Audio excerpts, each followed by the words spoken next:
नमस्कार, स्वागत है आपका मैजिकल स्टडी चैनल पर।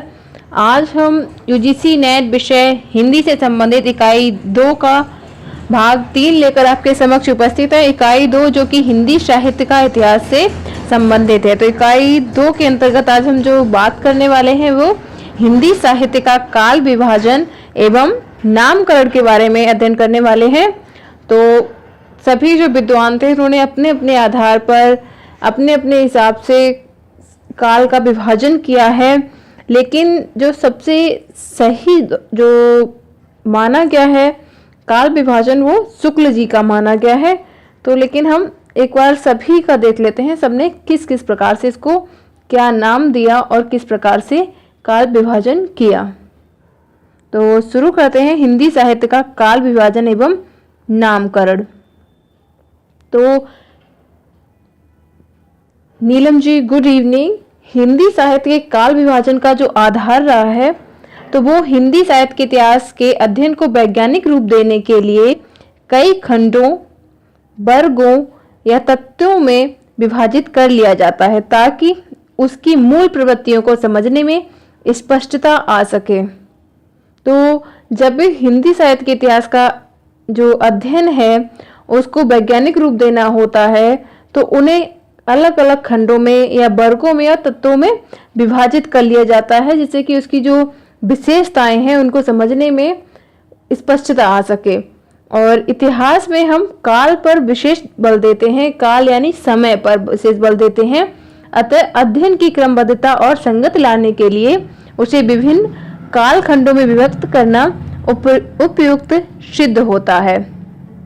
तो इतिहास का जो वर्गीकरण किया गया है, हिंदी साहित्य का काल विभाजन जो किया गया है उसके अध्ययन की क्रमबद्धता और संगत लाने के लिए उसको जिन भागों में आज विभक्त किया गया है, काल खंडों में विभक्त किया गया है, उसको आज हम देखने वाले हैं, उसका हम आज अध्ययन करने वाले हैं। तो सबसे पहले साहित्य विभाजन के जो आधार होते हैं वो देखते हैं कि प्रवृत्ति के आधार पर और विकासवादिता के आधार पर और सामाजिक एवं सांस्कृतिक घटनाओं के आधार पर और प्रधानकर्ता के आधार पर। कुछ साहित्य का विभाजन का जो आधार है वो ये 4 होते हैं कि काल विभाजन जो है उसमें प्रवृत्तियां उनकी समान होनी चाहिए, आदर्श समान होने चाहिए। और विकासवादिता के आधार से मतलब है कि जो कालों का नामकरण है, उनका मूल साहित्य चेतना है, उसको आधार बनाकर काल का विभाजन किया जाता है। और सामाजिक एवं सांस्कृतिक घटनाओं के आधार पर तो जो ऐसा माना जाता है कि जो भी जो साहित्य की रचनाएं हुई हैं उन पर जो उस समय की जो समाज था, उस समय का जो वातावरण था, जो स्थिति थी, सामाजिक स्थिति, उसका बहुत ही प्रभाव पड़ता था। कि जैसे जब मुगल काल था या उससे पहले जो भी काल चला है उसकी सबकी अपनी एक विशेषताएं रही हैं, उनकी सबकी एक वजह रही है जो उन्हें बांटा गया है उस विशेषताओं के आधार पर। तो सामाजिक और सांस्कृतिक जो घटनाएं रहती थी उनसे बहुत ही प्रभावित होते थे। जैसे कि वीर गाथा काल है आधुनिक समय में, जहाँ पे उसमें उसकी जो विशेषताएं हैं हम वैसे भी अध्ययन करेंगे, लेकिन जो उस टाइम पर जो काफ़ी जो रचनाएं लिखी गई वो वीर गाथा काल की जो रचना थी उनकी एक प्रवृत्ति अलग है, उन पे सामाजिक और सांस्कृतिक जो प्रभाव पड़े हैं वो अलग पड़े हैं उसकी विशेषताओं का। और जीत काल की जो विशेषताएं हैं वो अलग है, सभी की अलग अलग विशेषताएं हैं जो कि उनके सामाजिक और सांस्कृतिक घटनाओं से संबंधित थी। और प्रधानकर्ता के आधार पर इसको प्रधानकर्ता को आधार बनाकर भी साहित्य का विभाजन किया गया है। तो इन सभी को अलग अलग से जो विभाजित किया गया है आज हम उसी का ही अध्ययन करेंगे। जैसे प्रवृत्ति के आधार पर संत काव्य है, सूफी काव्य हुआ, और भक्ति काल, रीति काल, छायावाद, प्रगति काल में इसे बांटा गया है। और विकासवादिता के आधार पर कि आदिकाल हो गया, मध्यकाल, आधुनिक काल। और सामाजिक एवं सांस्कृतिक घटनाओं के आधार पर अगर बात करें तो जो स्वच्छंदतावाद है। और प्रधानकर्ता के आधार पर जो प्रधान जो रहे भारतेंद्र युग हुए हैं, द्विवेदी युग था और प्रसाद युग था। कुछ इस प्रकार से इसका वर्गीकरण किया गया है। तो ये कुछ उसका आधार रहे हैं साहित्य के विभाजन के। तो अब हम बात करेंगे हिंदी साहित्य के इतिहास के काल विभाजन के प्रारंभिक प्रयास। तो सबसे पहले Garcin de Tassy, George Grierson, Shiv Singh Sengar, इन्होंने हिंदी साहित्य के इतिहास का काल विभाजन अपने अपने ढंग से किया और उसके आधार पर ही इन्होंने लेखन किया अपना। लेकिन इनके जो प्रयास थे वो तर्क संगत नहीं थे और ना ही उनको एक वैज्ञानिक पद्धति का उन्होंने अनुसरण किया था। तो जो 1913 ईस्वी में जो मिश्र बंधुओं ने अपनी रचना लिखी थी, मिश्र बंधु विनोद, तो वो इतिहास ग्रंथ जो था उसमें सबसे पहले काल विभाजन जो था वो बहुत ही उसको तर्कपूर्ण ढंग से, उसको बहुत ही सही से क्रमबद्ध किया गया था। तो सबसे पहला अगर काल विभाजन अगर माना जाएगा तो मिश्र बंधु विनोद में बहुत ही सटीक तरह से किया गया था। तो सबसे पहले हम इसी की ही बात कर लेते हैं, मिश्र बंधु विनोद में हिंदी साहित्य का काल विभाजन किस प्रकार से किया गया था। तो सबसे पहले था आरंभिक काल, और उसके बाद माध्यमिक काल, और उसके बाद जो उन्होंने दिया है उसका वर्गीकरण किया है, उसमें अलंकृत काल है और परिवर्तन काल है और वर्तमान काल है। उन्होंने कुछ इस प्रकार से उन्हें 5 वर्गों में इसको बांटा है, 5 काल में। तो आरंभिक काल को उन्होंने फिर 2 और उनकी जो उपभाग किए हैं वो है पूर्वारंभिक काल, जिसका समय जो है वो 700 से 1343 विक्रम संवत तक होगा, और उत्तरारंभिक काल जो है वो 1344 से 1444 तक है। और माध्यमिक काल, इसको भी 2 भागों में इन्होंने बांटा है, पूर्व माध्यमिक काल और प्रौढ़ माध्यमिक काल। तो पूर्व माध्यमिक काल का समय है 1444 से 1560 तक, और प्रौढ़ माध्यमिक काल का है 1561 से 1680 तक।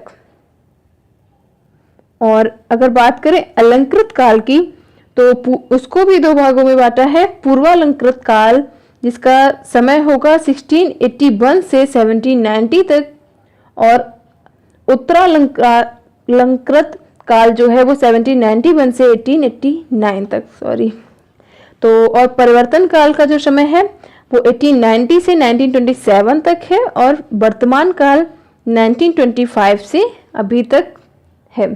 तो ये जो उन्होंने मिश्र बंधुओं ने जो काल विभाजन किया था वो कुछ 5 जो काल हैं उसमें बांटा था, और जो प्रथम के जो 3 काल थे उनको 2 और भागों में विभाजित किया था। और इनका ये जो काल विभाजन था सबसे सटीक और तर्कपूर्ण इसी को ही माना जाता है। और इसके बाद जॉर्ज ग्रियर्सन का काल विभाजन है। तो जॉर्ज ग्रियर्सन ने जो काल विभाजन किया था वो तो लगभग 11 भागों में इसको बांटा था उन्होंने। तो वो 11 भाग है चारण काल, जो उन्होंने सबसे पहला जो वर्गीकरण किया वो काल विभाजन सबसे पहला था चारण काल, और उसके बाद 15वीं सदी का धार्मिक पुनर्जागरण, और 3rd था जायसी की प्रेम कविता, और 4 है ब्रज का कृष्ण संप्रदाय, और 5 है मुगल दरबार, और 6 है तुलसीदास, और 7 रीत काव्य, और 8 क्या नाम था आपका, तो 8 है तुलसीदास के अन्य परवर्ती, और 9 18वीं शताब्दी, 10 है कंपनी के शासन में हिंदुस्तान, और 11 है महारानी विक्टोरिया के शासन में हिंदुस्तान। तो ये कुछ जॉर्ज ग्रियर्सन का काल विभाजन था जो उन्होंने आधार बनाकर जो इसका काल विभाजन किया था वो उन्होंने लगभग 11 भागों में उसको बांटा था। जॉर्ज ग्रियर्सन ने सबसे पहले किया था हिंदी साहित्य के आरंभिक काल को उन्होंने चारण काल नाम दिया था। इसमें चारण काल में उन्होंने 9 कवियों को सम्मिलित किया था, पुष्य कवि, खुमार सिंह, केदार और कुमारपाल, अनन्यदास चंद्र और जगनिक और जोधराज और शारंगधर।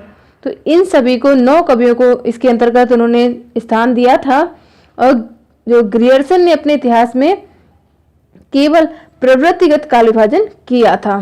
तो ये जो इन्होंने काल का जो नामकरण किया है उनको एक आधार पर नहीं किया है, तो इसलिए इसको मैंने बाद में रखा है। जो मिश्र बंधुओं का काल विभाजन है उन्होंने जॉर्ज ग्रियर्सन ने हालांकि पहले किया था काल विभाजन, लेकिन मिस्र बंधुओं का जो सबसे सटीक माना जा रहा है, सबसे पहला अगर माना जाएगा सही जो प्रयास किया था उन्होंने संगत कर, जो पहली बार का काल विभाजन अगर समझा जाए तो वो थोड़ा थोड़ा उनका सही था। और पहली बार जो विभाजन किया था वो जॉर्ज ग्रियर्सन ने किया था। और इसके बाद हम बात करेंगे रामचंद्र शुक्ल जी का काल विभाजन। तो रामचंद्र शुक्ल जी का काल विभाजन है आदिकाल, पूर्व मध्यकाल, उत्तर मध्यकाल और उसके बाद है आधुनिक काल। तो शुक्ल जी ने जो हिंदी साहित्य का इतिहास नाम का अपनी ग्रंथ लिखा है, अपनी रचना लिखी है, वो 1929 में लिखी थी, प्रकाशित हुई थी।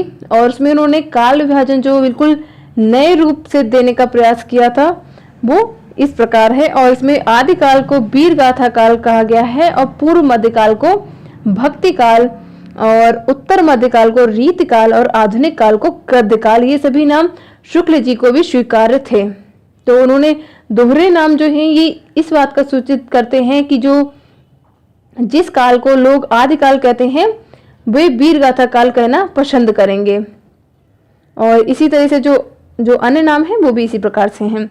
तो आदिकाल का समय है संवत जो 1050 से 1375 विक्रमी तक, और पूर्व मध्यकाल का है 1375 से 1700 तक, और उत्तर मध्यकाल का 1700 से 1900 तक है, 1700 से 1900 तक, और आधुनिक काल का है 1900 से अब तक का माना जाता है। तो ये जो विभाजन था काल विभाजन, ये रामचंद्र शुक्ल जी ने किया था। तो शुक्ल जी ने जो काल विभाजन किया यही सबसे तर्क संगत, सरल और सुस्पष्ट माना जाता है। और इन्होंने जो कालों का नामकरण किया है वो उस काल में जो पाई जाने वाली प्रधान प्रवृत्तियां थी उनको ध्यान में रखकर किया है। और मिस्र बंधुओं ने जो काल विभाजन किया था इसकी तुलना में वो कालों की संख्या केवल 4 तक सीमित कर दी है। मिस्र बंधुओं का जो उनका काल विभाजन था वो 5 तक था, लेकिन उनकी अगर तुलना में देखा जाए तो ये 4 तक इन्होंने सीमित कर दिया है। और इनके बाद जो परवर्ती इतिहासकार रहे हैं उन्होंने भी बिल्कुल इसी को ही आधार बनाकर थोड़ा बहुत हेरफेर किया है, लेकिन अपना काल विभाजन इसी के आधार पर उन्होंने प्रस्तुत किए हैं परवर्ती इतिहासकार जो रहे हैं। और शुक्ल जी का जो काल विभाजन था, काल विभाजन पद्धति थी, उसका मूल सिद्धांत यही था कि परिस्थितियों के बदलने में से जनता की जो चिरवृत्ति है उसमें भी परिवर्तन होता है, और जब जनता की चिरवृत्ति में परिवर्तन होता है तब साहित्य के स्वरूप में भी परिवर्तन होता है। शुक्ल जी का यही मानना था कि जो परिस्थितियों के बदलने के साथ साथ जनता की जो चिरवृत्ति है उसमें भी परिवर्तन होता है। जब जनता की चिरवृत्ति में परिवर्तन होता है तब साहित्य के स्वरूप में भी परिवर्तन होना चाहिए, होता है। तो इसी के आधार पर उन्होंने अपना एक तर्क संगत और वैज्ञानिक आधार पर उन्होंने जो विभाजन किया है, और उन्होंने जो कालों की संख्या उन्होंने सिर्फ 4 तक सीमित रखी है। उन्होंने आचार्य रामचंद्र शुक्ल जी ने जो अपभ्रंश के संबंध में किसी स्पष्ट नीति का अनुसरण नहीं किया है, और वे अपभ्रंश को पुरानी हिंदी कहते थे। ये ध्यान रखें, ये जो मैं बात बता रही हूँ जो भी, तो वो अपभ्रंश को पुरानी हिंदी कहते थे और कभी कभी उसे हिंदी से अलग मानते थे। और वीरगाथा काल जो वीरगाथा काल नाम पर लोगों ने काफी आपत्तियां की, क्योंकि इसकी सामग्री जो है वो प्रमाणिक नहीं है वीरगाथा काल की जो है। तो ये तो हुई बात आचार्य रामचंद्र शुक्ल जी ने जो काल विभाजन किया है उसके बारे में। और अब बात करते हैं राम कुमार वर्मा का काल विभाजन। तो राम कुमार वर्मा ने अपने हिंदी साहित्य का आलोचनात्मक इतिहास जो रचना लिखी उसमें उन्होंने अपना एक नया काल विभाजन किया जो इस प्रकार है कि संधि काल, चारण काल, भक्ति काल और रीति काल और फिर आधुनिक काल, उन्होंने 5 कालों में विभाजित किया है। तो संधि काल का समय है 750 से 1000 तक, और चारण काल का समय है संवत 1000 से 1375 विक्रम तक, और भक्ति काल का 1375 से 1700 तक, और रीति काल का संवत 1700 से 1900 तक, और आधुनिक काल का 1900 से अब तक। तो ये जो डॉक्टर राम कुमार वर्मा ने अपना काल विभाजन किया है इसको कोई नया रूप नहीं दिया है, बल्कि उन्होंने इसमें 5 में से 4 तो शुक्ल जी के ही अनुरूप उन्होंने दे दिए हैं। जैसे उनका वीरगाथा काल है उसको उन्होंने चारण काल में परिवर्तित कर दिया, और वीर गाथा काल तो वैसे चारणों द्वारा ही प्रस्तुत की गई है और इसमें कुछ नया नहीं हुआ है। संधि काल नाम तो एक अस्पष्टता लिए हुए है और इसमें अपभ्रंश की जो रचनाएं थी उन्होंने इसको भी समाविष्ट किया है। और अब बात करें गणपत चंद्र गुप्त के अनुसार काल विभाजन। तो गणपत चंद्र गुप्त जी ने जो काल विभाजन किया है वो प्रारंभिक काल, पूर्व मध्य काल, उत्तर मध्य काल और आधुनिक काल, ये इन्होंने इस प्रकार से 4 भागों में इसे बांटा है। तो ये है, इसका समय 1184 से 1350 तक है। ये ईसवी में है, ये जरूर ध्यान रखें, वो संवत में था, ये ईसवी में है। और पूर्व मध्यकाल का समय है 1350 से 1600 तक और उत्तर मध्यकाल का है 1600 से 1857 तक और आधुनिक काल का 1857 से अब तक का इन्होंने माना है। तो गणपत चंद्र गुप्त ने शुक्ल जी का जो काल विभाजन है उसमें बहुत सारी त्रुटियों को उन्होंने अपने आप प्रस्तुत किया है। उन्होंने जो अपना काल विभाजन किया है उसके उसी जो शुक्ल जी के काल विभाजन में त्रुटियां निकालते हुए उन्होंने किया है, लेकिन जो अंत में अगर देखा जाए तो वो भी शुक्ल जी जैसा ही साबित हो गया है। कुछ इसमें ज्यादा उन्होंने परिवर्तन नहीं किया है। बाकी जो डॉक्टर वर्मा थे, जो उन्होंने जो वर्गीकृत किया था राम कुमार वर्मा ने, तो उनका विभाजन जो था उसमें वीरगाथा काल को छोड़कर बाकी सभी जो शुक्ल जी के जो काल थे उनसे ही बिल्कुल साम्यता रखता था। और इन्होंने जो रचना काल किया है, गणपत चंद्रगुप्त ने जो काल विभाजन किया है वो भी अनेक त्रुटियों का दिग्दर्शन करने के बाद ही जिस प्रकार का उन्होंने काल विभाजन प्रस्तुत किया है वो शुक्ल जी जैसा ही पता चलता है। और इसके बाद हम बात करेंगे आदिकाल का नामकरण।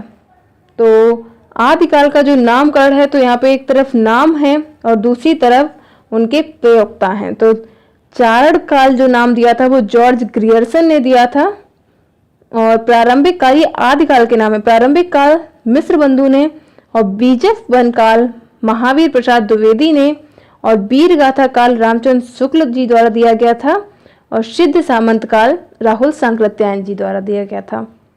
ये सभी जो नाम है ये आदिकाल के नाम दिए गए थे।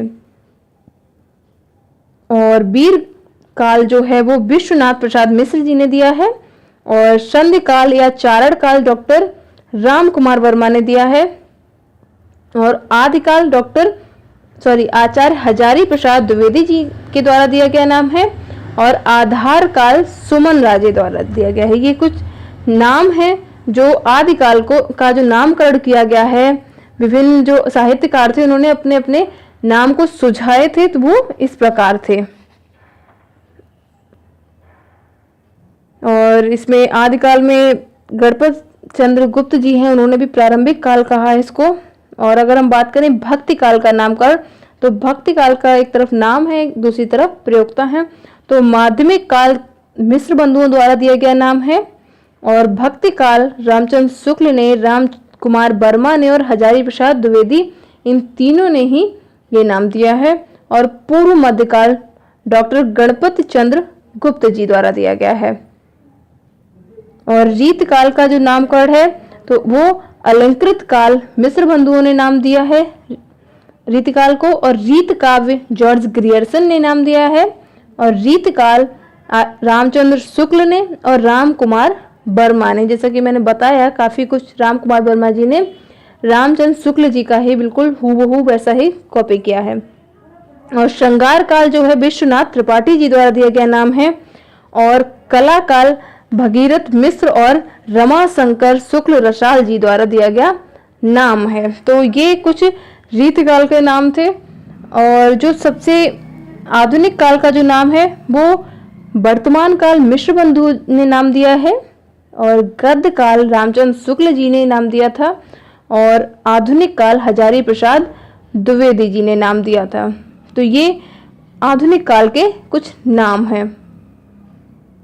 तो जो सर्वमान्य नाम है, जो सभी ने स्वीकार किया है जिन नामों को, वो कुछ इस प्रकार हैं। जो आदिकाल जो कि जिसका समय है 1000 से 1350 तक का और भक्ति काल 1350 से 1650 तक और रीतकाल 1650 से 1850 तक। शमिता जी नमस्कार। और आधुनिक काल का समय है 1850 से अब तक। ये जो ना है, ये समय, ये काल और इनका ये नाम है, ये सभी ने इसको स्वीकार किया है और सर्व स्वीकृत से ही इसको ही अब प्रयोग किया जाता है। और इनका जो समय है वो इस प्रकार है। और विश्वनाथ प्रसाद मिश्र ने जो रचना लिखी थी हिंदी साहित्य का अतीत, तो उन्होंने बस उसमें रीतकाल के स्थान पर श्रृंगार काल नाम दिया है। बाकी सभी उन्होंने शुक्ल जी का ही काल विभाजन स्वीकार किया है। और जो शुक्ल जी ने वीरगाथा काल नाम, किसी ने सिद्ध सामंत काल युग दिया है और किसी ने आदिकाल, तो किसी ने अपभ्रंश काल नाम दिया है। तो इस प्रकार सभी ने अपने अपने हिसाब से जो भी नाम उन्हें सही लगे हैं वो उसका प्रस्ताव दिए हैं। बाकी जो हिंदी साहित्य के इतिहास जो रचना है उसका जो काल विभाजन है, सभी जो अधिकतर विद्वान हैं उन्होंने उसी को ही माना है। उसी के आधार पर जो शुक्ल जी का जो रचना थी उसको ही आधार बनाकर अपनी जो रचनाएं लिखी हैं, नाम दिए हैं। तो ज़्यादातर शुक्ल जी का जो काल विभाजन था उसको ही स्वीकार किया गया है। तो एक ये जो सर्व सामान्य जो नाम है वो ध्यान रखें आप। बस बाकी इन्हीं को 4 भागों में बांटा गया है, 4 कालों में बांटा गया है। और अब हम कल के वीडियो में बात करेंगे आदिकाल से संबंधित। तो ये बस 3 टॉपिक थे जो हमारे हिंदी साहित्य का इतिहास में जो एक अलग से थे। और उसके बाद हम जो पहले था हिंदी साहित्य का इतिहास दर्शन, उसके बाद हिंदी साहित्य लेखन की पद्धतियाँ, और फिर तीसरा टॉपिक था हिंदी साहित्य का काल विभाजन एवं नामकरण। तो अगर आपको ये आज का वीडियो उपयोगी लगा हो तो प्लीज़ वीडियो को लाइक कर दें। और हमसे जुड़ने के लिए, वीडियो देखने के लिए आप सभी का धन्यवाद। अगर आपका कोई सवाल है, कोई आपको कुछ आपकी परेशानी है, समस्या है, तो आप प्लीज़ कमेंट करके बता सकते हैं। कोई सुझाव भी हो तो प्लीज़ आप ज़रूर बताएं, मैं उस पर अमल करने की कोशिश करूंगी। और कल से हम आदिकाल की जो विशेषताएं रही हैं, साहित्यिक प्रवृत्तियां हैं, उन सभी को डिस्कस करेंगे। कल तो क्लास नहीं होगी, कल तो क्विज होगी। जो हमने इस सप्ताह जो पूरी सभी क्लासेस हुई हैं उनसे संबंधित शाम 7 बजे क्विज होगी। तो कोशिश करेंगे कल के में ऑप्शन रखेंगे। तो वीडियो देखने के लिए, हमसे जुड़ने के लिए आप सभी का धन्यवाद। शुभ रात्रि। शमिता जी आपका भी धन्यवाद, बहुत बहुत धन्यवाद। आप सभी का स्नेह देने के लिए, इस प्रकार जुड़ने के लिए आप सभी का धन्यवाद।